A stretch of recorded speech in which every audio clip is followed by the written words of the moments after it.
Presiden Joko Widodo resmikan modeling kawasan tambak Bins di Karawang, Jawa Barat. Sinergi KKP dan TNI AL gagalkan penyelundupan BBL di Palembang. Perhelatan KKP gelar Indonesia Aquaculture Business Forum 2024 di Jakarta. KKP amankan kapal pencuri ikan ilegal. KKP hentikan sementara aktivitas operasional kapal keruk pasir tak berizin di Lamongan, Jawa Timur. Menteri Trenggono resmi meluncurkan PMO 724.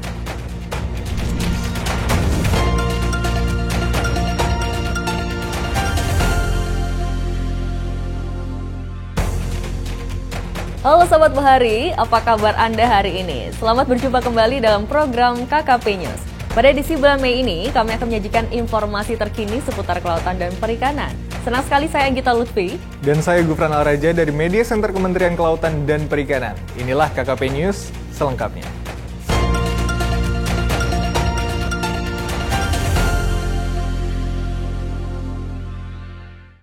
Berita pertama sahabat Bahari, Presiden Joko Widodo meresmikan modeling kawasan tambak budidaya ikan nila salin atau BINS di Karawang, Jawa Barat. Modeling budidaya nila salin Karawang ini ditargetkan menjadi lokomotif industri ikan nila di Indonesia.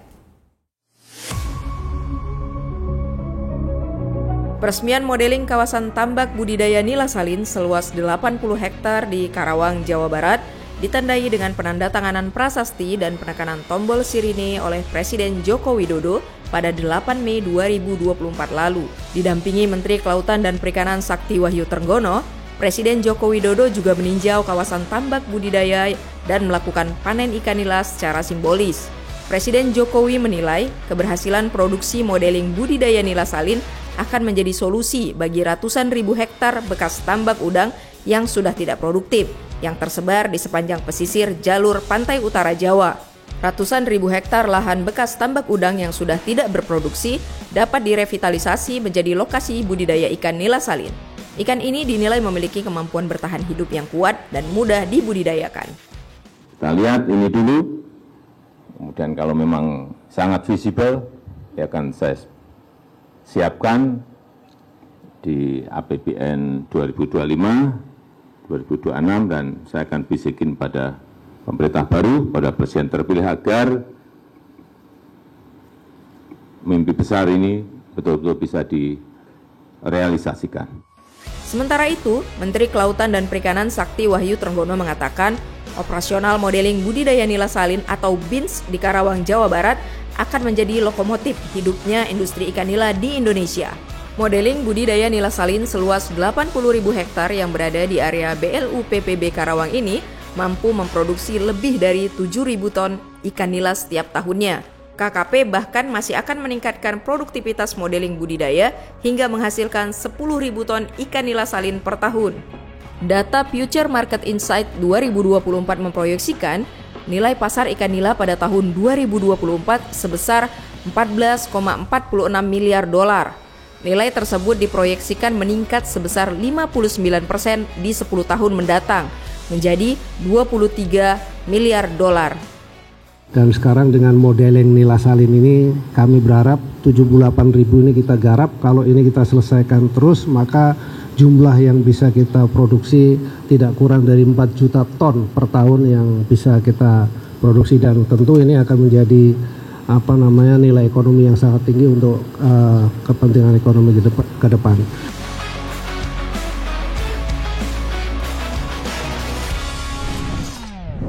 Berita selanjutnya sahabat Bahari. Kementerian Kelautan dan Perikanan menerima hasil penggagalan penyelundupan benih-bening lobster oleh Lanal Palembang yang disampaikan dalam konferensi pers beberapa waktu lalu.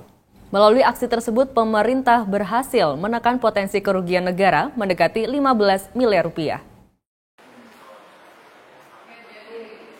Penyelundupan sumber daya kelautan dan perikanan Indonesia kembali ditangani dengan sigap oleh pemerintah Indonesia. Kali ini, Kementerian Kelautan dan Perikanan menerima puluhan ribu ekor benih-bening lobster atau BBL hasil penyelundupan yang berhasil digagalkan oleh tim TNI Angkatan Laut di Pulau Rimau, Kabupaten Banyuasin, Sumatera Selatan pada Kamis 2 Mei 2024 lalu. Dalam operasi penggagalan aksi ilegal tersebut, Lanal Palembang berhasil menyelamatkan sebanyak 15 box berisi BBL jenis pasir dan 3 box jenis mutiara yang rencananya akan dikirim ke Singapura. Dari hasil penangkapan sebanyak 4 terduga pelaku berinisial BA 36 tahun, BP 29 tahun, RJ 27 tahun, dan EW 30 tahun berhasil diamankan beserta barang bukti berupa 18 box styrofoam berisi BBL. Lobster ini terdiri dari jenis pasir dan mutiara yang ditaksir senilai kurang lebih 15 miliar rupiah. Barang bukti lain yang kita amankan juga berupa 1 unit mobil pick-up berwarna hitam dan 1 unit speedboat 200 PK. Sampai saat ini keempat pelaku beserta barang bukti telah diamankan di Mapol Lanal Palembang untuk proses pemeriksaan lebih lanjut. Dari hasil pencacahan, terdapat 89.268 ekor BBL jenis pasir dan 10.380 ekor BBL jenis mutiara yang telah disita oleh TNI AL. Akibatnya, potensi kerugian negara diestimasi mencapai 14,9 miliar rupiah dengan rincian 13,4 miliar dari BBL jenis pasir dan 1,5 miliar dari BBL jenis mutiara. Mereka modusnya mengganti mobil, modusnya mengganti mengelabui petugas dalam hal ini. Sampai pakai mobil Alphard pun pernah, Pak. Jadi tidak hanya remeh-temeh yang dipakai mobilnya, mobil truk atau apa, tidak. Ini sedang kita lakukan pendalaman terus sehingga kita tutup pintu-pintu mereka, mau darat, laut. Intinya kami dari KKP mengucapkan apresiasi yang sangat tinggi kepada teman-teman Lanal Palembang dengan tim dari Komandan Gus Kamla. Tim TNI AL juga memastikan pihaknya akan terus melakukan penegakan hukum dan kedaulatan guna menjaga wibawa negara di laut. Keberhasilan penangkapan yang dilaksanakan oleh Lanal Palembang dan Komandan 1 ini juga adalah merupakan arahan dari Bapak Kasal, yaitu Pak Laksamana Dr. Muhammad Ali, bahwa ke depan dan selanjutnya TNI Angkatan Laut akan terus melaksanakan pendegahan kedaulatan dan hukum di laut. Ini untuk menjaga wibawa negara di laut. Jadi segala macam tindakan pelanggaran dan kegiatan-kegiatan ilegal di laut akan ditindak dengan tegas dan tanpa kompromi.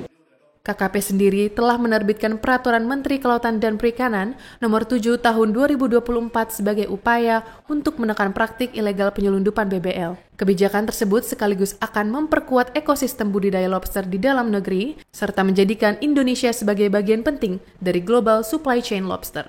KKP sudah menerbitkan Peraturan Menteri KP Nomor 7 Tahun 2024, di mana baru terbit bulan Maret lalu. Tujuannya kita melakukan transformasi tata kelola BBL yang ini mengedepankan keberlanjutan, penguatan budidaya lobster, serta menjadikan Indonesia sebagai bagian penting dari global supply chain lobster dunia. Sementara itu, KKP melalui Ditjen Pengelolaan Kelautan dan Ruang Laut akan melepas liarkan BBL yang masih bertahan hidup tersebut di perairan Provinsi Lampung. Kementerian Kelautan dan Perikanan perdana menyelenggarakan Forum Bisnis Khusus Perikanan Budidaya, yaitu Indonesia Aquaculture Business Forum 2024. Melalui forum tersebut diharapkan bisa menjadi wadah bagi para pelaku usaha di sektor kelautan dan perikanan untuk mengembangkan usahanya dan menumbuhkan perekonomian nasional. Menteri Kelautan dan Perikanan Sakti Wahyu Trenggono semakin mantap menjadikan sektor budidaya sebagai pondasi masa depan produksi perikanan di Indonesia. Hal ini ditunjukkan dengan diselenggarakannya Indonesia Aquaculture Business Forum 2024 dengan mengusung tema Sustainable Aquaculture for Food Security and Economic Growth. Karena kami meyakini di Kementerian Kelautan dan Perikanan bahwa sektor aquaculture atau budidaya itu kita masih tertinggal jauh. Dan kita akan menjadikan ini adalah satu kekuatan kita, kekuatan Indonesia, kekuatan bangsa Indonesia di masa yang akan datang. Lebih lanjut, Menteri Trenggono mengungkapkan ada 5 komoditi champion di sektor budidaya perikanan yang diharapkan bisa masuk pada rantai pasok global, yaitu udang, rumput laut, tilapia, lobster, dan kepiting. Ada 5 komoditas champion dari Indonesia yang diharapkan dapat masuk ke dalam rantai pasok global karena mempunyai nilai ekonomis yang tinggi, yaitu udang, rumput laut, tilapia, lobster, dan kepiting. Dalam acara ini juga dilakukan penandatanganan MOU antara KKP dengan beberapa pihak sebagai wujud komitmen, sinergi, dan kolaborasi membangun sektor kelautan dan perikanan melalui pengembangan bisnis perikanan dari hulu ke hilir hingga penyelenggaraan riset dan inovasi. Pihak yang melakukan penandatanganan MOU dengan KKP tersebut yaitu Fakultas Kelautan dan Perikanan Siah Kuala, pelaku usaha dan koperasi, hingga Badan Riset dan Inovasi Nasional, serta KKP juga menyelenggarakan sharing session terkait sektor kelautan dan perikanan langsung dengan Menteri Trenggono sebagai keynote speaker serta beberapa narasumber lainnya. Melalui Indonesia Aquaculture Business Forum 2024 ini diharapkan dapat menjadi wadah bagi para pelaku usaha di sektor kelautan dan perikanan untuk mengembangkan usahanya dan menumbuhkan perekonomian nasional sehingga cita-cita membangun sektor perikanan yang maju dan berkelanjutan dapat segera terwujud. Informasi berikutnya, sahabat Bahari. Kementerian Kelautan dan Perikanan berhasil menangkap 3 unit kapal pencuri ikan yang melakukan penangkapan ikan secara ilegal di wilayah perairan Indonesia. Sebanyak 3 kapal ikan asing ditangkap di wilayah pengelolaan perikanan negara Republik Indonesia atau WPPN RI. Selanjutnya, mari kita simak berita selengkapnya. Pada tanggal 4 Mei 2024, KKP melalui Direktorat Jenderal Pengawasan Sumber Daya Kelautan dan Perikanan menangkap 2 kapal ikan asing berbendera Vietnam di Laut Natuna dan 1 kapal berbendera Malaysia di Selat Malaka. Pada konferensi pers operasi penangkapan kapal ikan asing di Pangkalan PSDKP Batam, Kepulauan Riau, PLT Direktur Jenderal Pengawasan Sumber Daya Kelautan dan Perikanan, Pung Nugroho Saksono, mengungkapkan bahwa penangkapan ini merupakan respon cepat atas aduan dari nelayan dan masyarakat. Alhamdulillah, pagi tadi kita berhasil melakukan penangkapan 2 kapal dari bendera Vietnam dan 1 kapal bendera Malaysia, yang 1 dibawa ke Belawan.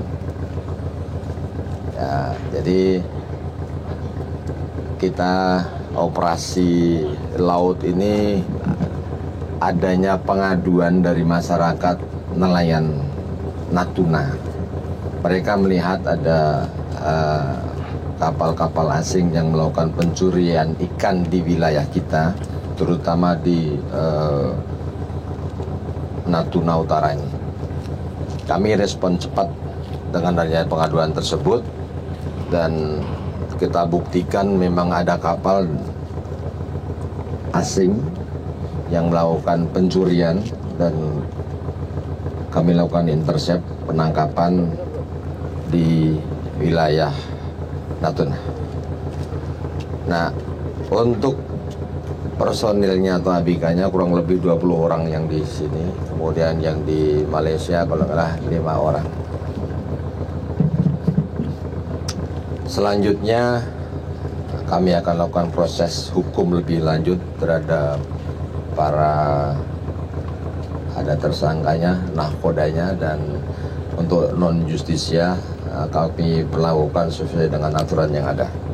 2 kapal ikan asing asal Vietnam yang ditangkap memiliki nomor lambung kapal BV4417TS dengan jumlah 15 ABK dan kapal BV1182TS dengan jumlah ABK sebanyak 5 orang yang merupakan warga negara asing berkebangsaan Vietnam dengan muatan sebanyak 10 ton ikan campur.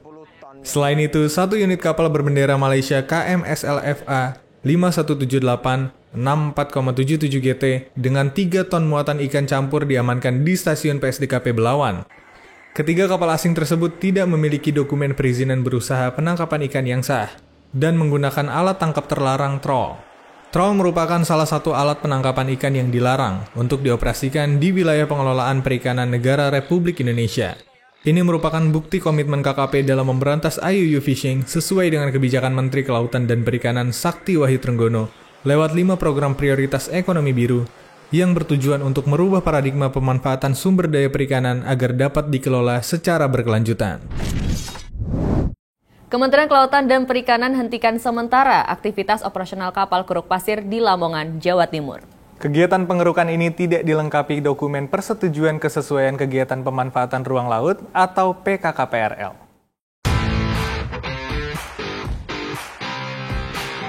Kementerian Kelautan dan Perikanan melakukan penghentian sementara aktivitas operasional kapal keruk atau dredger dan dumping di Pelabuhan Umum Kawasan Industri Lamongan Integrated Service di Tanjung Pakis, Desa Kementerian Lamongan, Jawa Timur. Kegiatan pengerukan dan hasil kerukan yang dilakukan oleh kapal Trailing Section Hopper Dredger atau TSDH Sorong PT LIS ini tidak dilengkapi dokumen persetujuan kesesuaian kegiatan pemanfaatan ruang laut atau PKK-PRL. Dari pantauan data informasi intelijen Command Center KKP Ditjen PSDKP pada Desember 2023, diketahui kapal TSDH Sorong sudah beroperasi di perairan Lamongan, Provinsi Jawa Timur. PLT Direktur Jenderal Pengawasan Sumber Daya Kelautan dan Perikanan Pung Nugroho Saksono akan menindak tegas para pelaku usaha yang tidak tertib administrasi, salah satunya pengurusan izin PKK-PRL. Kapal ini sementara kami hentikan operasionalnya. Jadi kita tidak menghambat usaha, tapi kita lebih mengedepankan bagaimana membuat peraturan ini ditaati. Setelah ini mungkin kami juga akan menertibkan daerah-daerah lain yang memang masih ada dredger yang tidak ada izinnya. KKP akan terus menertibkan kapal dredger yang melakukan kegiatan pengerukan dan dumping tidak berizin di daerah lain untuk menjaga ekologi dan melestarikan lingkungan laut.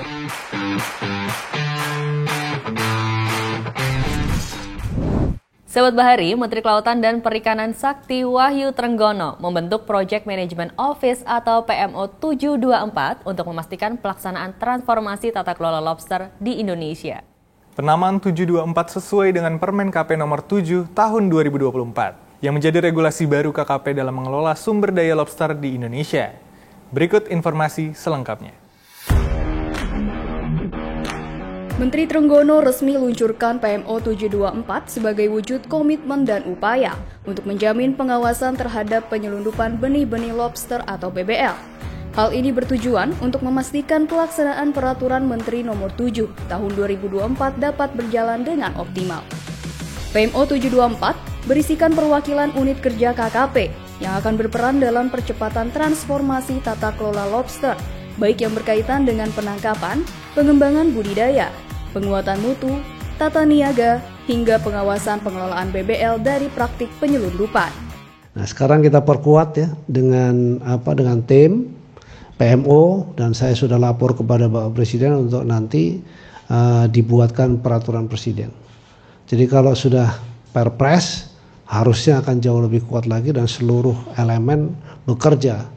Yang paling penting adalah teman-teman media juga perlu menyoroti kenapa ini aset bangsa yang tidak boleh lolos begitu saja. Kalau dia misalnya mau diperdagangkan harus melalui jalur resmi yang sudah kita buka melalui Peraturan Menteri Nomor 7 Tahun 2024. Pembentukan PMO 724 berperan dalam membangun ekosistem budidaya lobster yang kuat dengan menghadirkan investasi dan teknologi budidaya dari negara yang telah berhasil membudidayakan lobster. Selain itu, juga adanya pembangunan kampung-kampung budidaya lobster yang berupaya meningkatkan kualitas dan kemampuan pembudidaya di dalam negeri. Dengan adanya PMO 724, KKP akan semakin memperkuat sinergitas antar stakeholder dalam memberantas praktik penyelundupan BBL bersama dengan aparat penegak hukum seperti TNI Angkatan Laut, Polri hingga Kejaksaan. Sekretaris Jenderal KKP yang sekaligus Ketua Pelaksana Harian PMO 724, Komjen Pol Rudi Herianto Adinugroho menjelaskan, pembentukan PMO 724 merupakan langkah awal dalam membentuk Satgas yang bertugas melakukan penegakan hukum terkait penyelundupan BBL. Kami nggak ada takutnya, Mas. Sudah hilang rasa takut kami, apalagi itu untuk negara. Untuk Perpres itu kita sedang siapkan draftnya, tapi karena ada aturan baru terkait dengan Perpres harus melalui tahapan-tahapan tertentu, makanya nanti segera kita ajukan untuk bisa diharmonisasi dan disinkronisasi dan kemudian bisa ditandatangani oleh Bapak Presiden. Harapan kami dengan adanya Perpres, maka kekuatan kami beserta dengan stakeholder yang lain akan semakin kuat, dan di situ juga nanti diatur tentang anggarannya, sehingga kami bisa lebih mandiri untuk bisa melakukan penegakan hukum terkait dengan pengeluaran benih-benih lobster ke luar negeri secara ilegal. Melalui PMO 724 pula, KKP akan mempublikasikan informasi dan data penting terkait pengelolaan lobster seperti penerimaan negara bukan pajak atau PNBP dari aktivitas perdagangan BBL ke luar negeri hingga hasil penggagalan penyelundupan BBL ilegal. Hal ini dilakukan sebagai wujud transparansi dalam tata kelola lobster oleh KKP.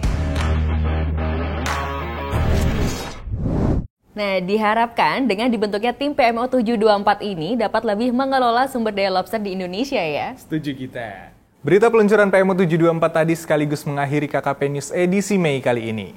Update terus informasi seputar sektor kelautan dan perikanan dengan menyaksikan KKP News melalui channel YouTube kami. Saksikan pula tayangan edukasi seputar kelautan dan perikanan Neptune TV yang dapat diakses melalui aplikasi MyStream, Bisnet Api TV, dan layanan YouTube channel kami. Saya Anggita Lutfi. Dan saya Gufran Alraja beserta kru yang bertugas pamit undur diri. Salam bahari dan sampai jumpa.